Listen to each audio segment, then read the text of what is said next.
হাঁপানি বা অ্যাজমা এই শব্দগুলো অতি পরিচিত আমাদের কাছে। যারা আক্রান্ত হন তারা এর যন্ত্রণা বিলক্ষণ জানেন, আর যারা অল্প ঠান্ডাতেই হাঁচি কাশি শ্বাসকষ্টে অস্থির তারা মুঠো মুঠো ওষুধ খেয়ে সাময়িক স্বস্তি পান আর ভাবেন এই তো অর্ধেক রোগ সেরেই গেল। তাদের বলবো, ভুল ভাবছেন।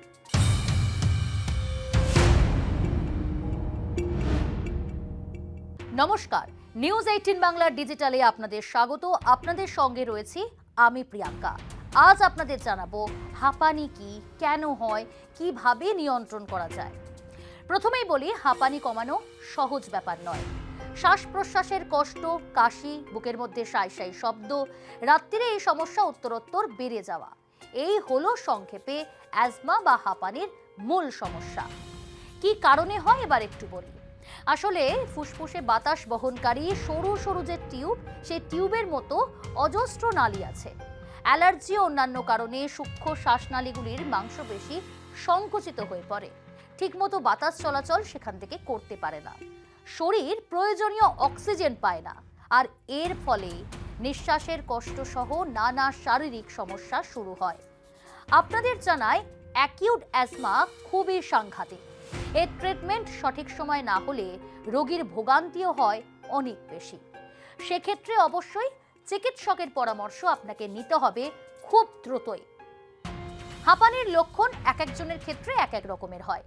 সাধারণত অল্পেই হাঁপ ধরা, বুকে ব্যথা, শ্বাস নিতে গেলে সমস্যা, রাত যতই বাড়ছে ততই কাশি হচ্ছে আপনার, অনবরত হাঁচি, শ্বাস নিতে গেলে এবং ছাড়তে গেলে যদি বুকের ভেতর সাঁই সাঁই শব্দ হয়, চোখ দিয়ে ক্রমাগত জল যদি পড়ে কিংবা চোখে যদি জ্বালা করে, এই সবই কিন্তু হাঁপানির উপসর্গ। হাঁপানির সমস্যায় কখনো আগে টান ওঠে, আবার কখনো পরেও এই লক্ষণ দেখা দিতে পারে, আবার ঠিক এর উল্টোটাও হতে পারে। তাই রোগ কি থেকে হচ্ছে সেটা সঠিকভাবে চিহ্নিত করাটাও খুব জরুরি। কিভাবে নিয়ন্ত্রণে রাখতে হবে তার উপায় প্রত্যেক রোগীরই জেনে রাখা উচিত বলেই মনে করছেন বিশেষজ্ঞরা। কারণ হাঁপির টান কখন উঠবে তা কিন্তু কখনোই বলা যায় না। আগে ভাগে সতর্ক এবং সাবধানতা অবলম্বন করতে হবে। তাদের পরামর্শ, এসওএস ইনহেলার সবসময় সঙ্গে রাখতে হবে।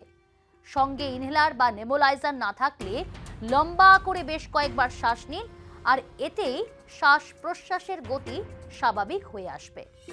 এরপর নাক দিয়ে লম্বা লম্বা শ্বাস নিতে হবে আপনাকে, আর তারপর মুখ দিয়ে ধীরে ধীরে সেই শ্বাস ছাড়তে হবে।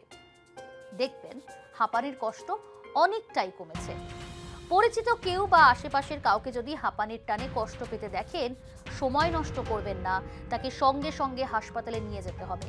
কারণ সিভিয়ার হাঁপানি কিন্তু প্রাণ সংশয়ের কারণ হয়ে উঠতে পারে।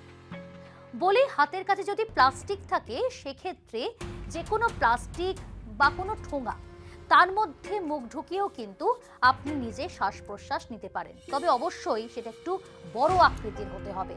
ছোট আকৃতি হলে কিন্তু সেখানে সময় এবং সেই জায়গাটা অর্থাৎ স্পেস কিন্তু কম থাকলে চলবে না।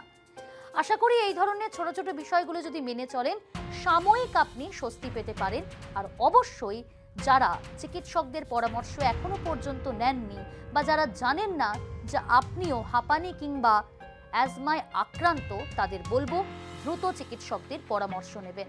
কেন এই হাঁপানি কিন্তু আপনার জীবনে বিশাল বড় বিপদ ডেকে আনতে পারে। এই ধরনের ভিডিও দেখতে হলে আর পেতে হলে অবশ্যই নজর রাখুন নিউজ 18 বাংলার ডিজিটালে।